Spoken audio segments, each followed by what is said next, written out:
Hey everyone, I just wanted to hop on here for a second and talk about something that I've been seeing going around a lot on social media for a while now, and it's nothing new.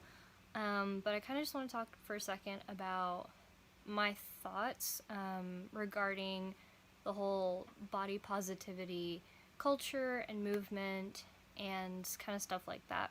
So, obviously, this is just my opinion. I'm just putting it out there. So, if you think it's total garbage, like, that's totally cool. You're entitled to your opinion.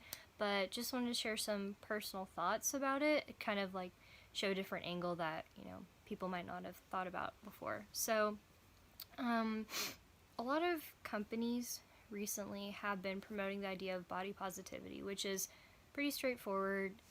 It's all about kind of like loving your body regardless of what you look like, your shape, your skin color, your size, your all these kinds of things, right? And that's great to a certain extent. I don't think there's anything wrong with, like, obviously, like, loving who you are and the skin you're in. Like, I get that. But I definitely think that there's a large part of that conversation that is leaving out some nuance. I think that the whole idea of body positivity can actually be really ableist, because the truth is that some people are not in bodies that they love, and that doesn't have anything to do with size or anything like that. Just the fact, like, some people's bodies don't function the way that they want them to. Some people have chronic illnesses, some people are physically disabled, and they literally can't physically do things that they may want to do, and that might really affect their quality of life. And so to tell everyone to just love their bodies regardless is honestly just kind of being ableist, and it's leaving out a huge part of that conversation.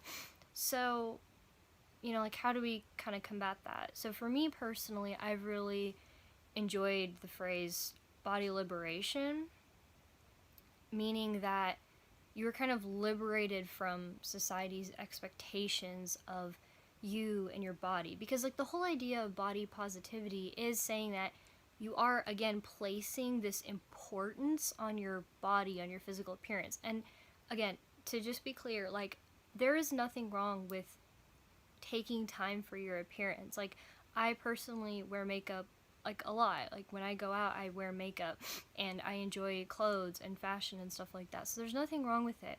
But as a society, we have a tendency to equate our value to our appearance, and I think that body positivity still kind of plays within that framework. And so to move away from that, I really like using the term body liberation. Just kind of saying that, like, hey, this is my body, and this is what I have, this is what I've been given to work with, and I might not love it all the time, but I'm gonna still live my life and do whatever I can because this is what I've got.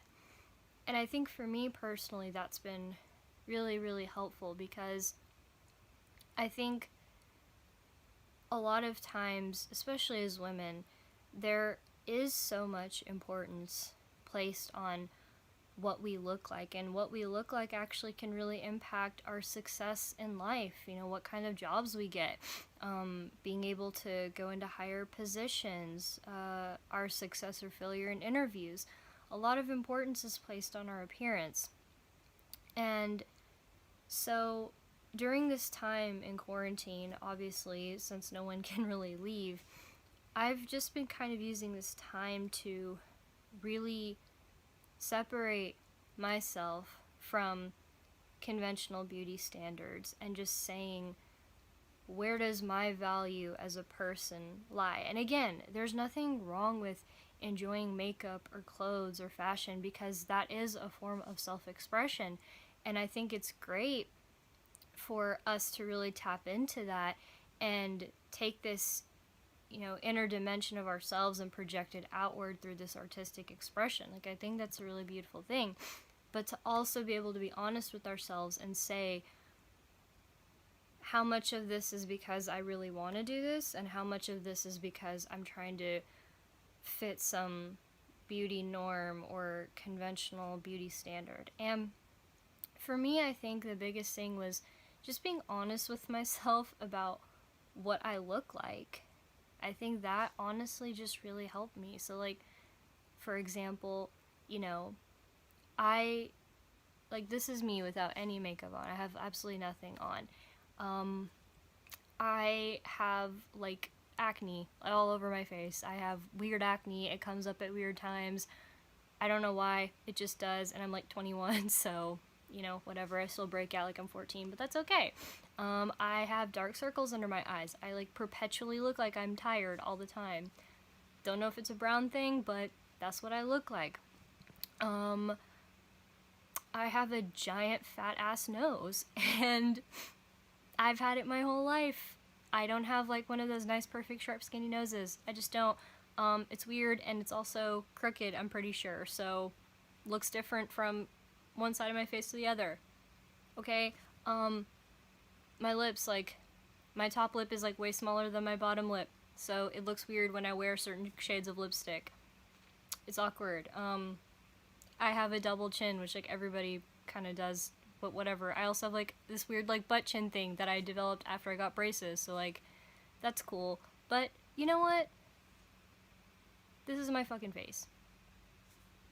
This is what I got, and I'm stuck with this for the rest of my life, and for me personally, I believe that we only get one shot at it.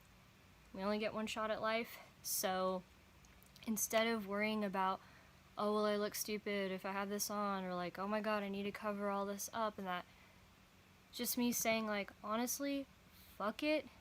I'm just gonna do whatever I want with my face, wear whatever I want, regardless of whether my hips are fat, or my butt got bigger, or my tummy is pudging out.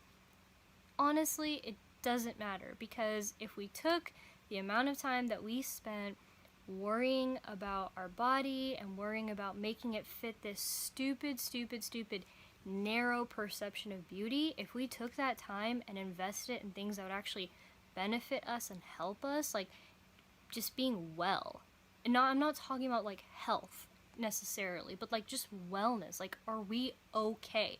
If we took that time and we invested it in making sure that we're okay, we would all be so much better off.